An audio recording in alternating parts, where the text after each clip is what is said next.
दोस्तों, आज की कहानी है ननद जी आपका हमारे सामान पर पूरा हक है।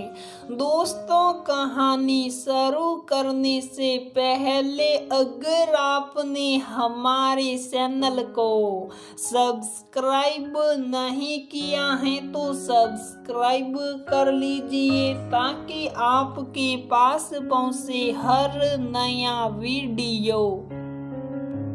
आज अम्मा जी के पाँव जमीन पर नहीं पड़ रहे थे। उनके बेटे मोहित और बहू सिया के ब्याह के बाद पहली बार उनकी बेटी मीना अपने 3 साल के बेटे सिंटू के साथ जो आ रही थी। अम्मा जी सुबह से नहा धोकर पलंग पर बैठी हिदायतों पर हिदायतें दिए जा रही थी। सिया वैसे ही परेशान थी क्योंकि काम वाली बाई 2 दिन के लिए गाँव गई हुई थी। सिया काम कर रही थी और अम्मा जी का प्रवचन धारावाहिक की तरह चालू था। भाई मेरी तो एक ही सोरी है, बड़ी नाजों से पाला मैंने उसे, कोई कमी ना होने दी। ध्यान रखियो कोई बात ऐसी ना हो जावे जो उसे बुरा लग जावे। हमारे घर में हमेशा उसी की चली है और मोहित के लिए तो उसकी कही हर बात चाहे सही हो या गलत पत्थर की लकीर है। 2 दिन को आएगी, आराम करेगी अपने साथ साथ सुल्ले सौके में मत लगा लियो। और जो साड़ियाँ तेरी मम्मी ने मीना को दी थी वे थोड़ी हल्की थी, उनके बदले में तू ऐसा करियो उसे अपनी साड़ियों में से सटवा दीजो। एक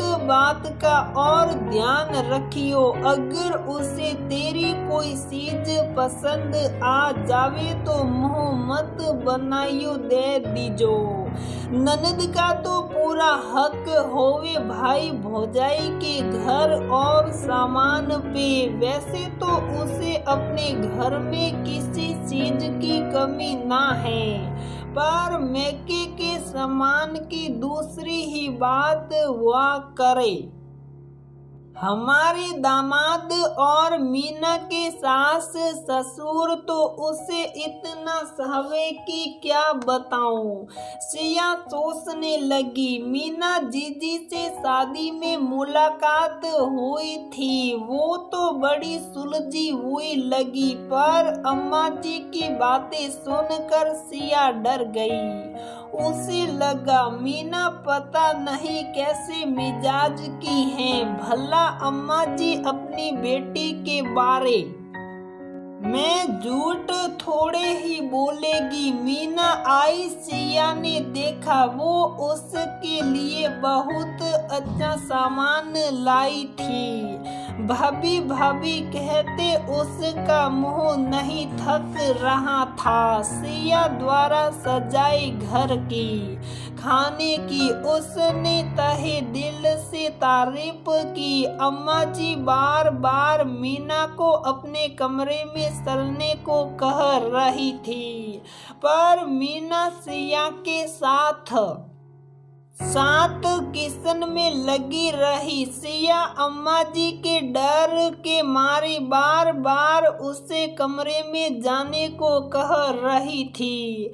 सबने खूब मजे से खाना खाया। रात को अम्मा जी मीना को लेकर अपने कमरे में लेटी तो कहने लगी, ज्यादा सिर सड़ाने की जरूरत नहीं है, अभी कल की ब्याही आई है, बहुत तारीफ करोगी तो कल को तुम्हें ही कुछ ना समझेगी, 2 दिन को आई है, भाभी से सेवा करा। अगले दिन सिया ने अपनी अलमारी मीना के आगे खोल दी कि जो उसे पसंद हो ले ले। उसने बता दिया कि शायद मीना को शादी में मिली साड़ियाँ पसंद नहीं आई थी। मीना ने पूछा, ये किसने कह दिया? मुझे तो सब साड़ियाँ और सामान बहुत पसंद आया था। देखो मैं वही साड़ियाँ यहाँ पहनने को लाई हूँ, ये सोच कर कि तुम्हें अच्छा लगेगा। मीना समझ गई कि ये लगाई बुझाई अम्मा के लालची दिमाग की उपज है। मीना ने जब सिया के और सामान की तारीफ की तो सिया ने फौरन कहा कि वो जो भी पसंद हो ले ले। पर मीना ने कहा कि तुम और तुम्हारा सब अच्छा है, उसका ये मतलब नहीं कि वह सब ले लेगी। सबसे अच्छी तो तुम मिली, जो रिश्तों के मायने जानती हैं, उन्हें निभाना जानती हैं। मीना ने सिया को समझाया कि अम्मा दिल की बुरी नहीं है, उन्होंने कमी में दिन गुजारे हैं, इस लिए थोड़ी सेल्फिश हो जाती हैं। अम्मा के कहने से हमारे तुम्हारे रिश्ते में दरार नहीं आनी चाहिए। माई का माँ से होता है और माँ बाप के बाद भाई भाभी से। तुम चिंता मत करो, मैं अम्मा को समझा दूंगी। कोई भी बात हो मन में मत रखना, तुम मेरी भाभी ही नहीं मेरी बहन जैसी हो। मुझसे कभी भी कुछ भी कह सकती हो, छोटी छोटी बातों को दिल पर मत लेना। सिया समझ गई कि मीना को रिश्तों को संभाल कर रखना आता है, इसीलिए उसका अपने मायके और ससुराल में इतना मान है। रिश्ते नाजुक हैं, काश से टूट कर ना बिखर जाए। कहीं कोई रिश्ता बेवजह रूठ ना जाए, कहीं रिश्तों की डोर इतनी भी ना खींचो कि दरक जाए और उसमें पड़ी गिरोह का दर्द उम्र भर सताए। दोस्तों, रिश्ते बन तो जाते हैं पर उन्हें अच्छी तरह निभाना और संभाल कर रखना हर किसी को नहीं आता। जरूरत है सब्र, बर्दाश्त और समझदारी की।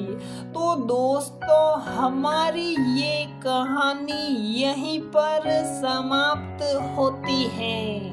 अगर आपको हमारी ये कहानी पसंद आती है तो प्लीज वीडियो को लाइक करें, शेयर करें और हमारे चैनल को सब्सक्राइब जरूर करें।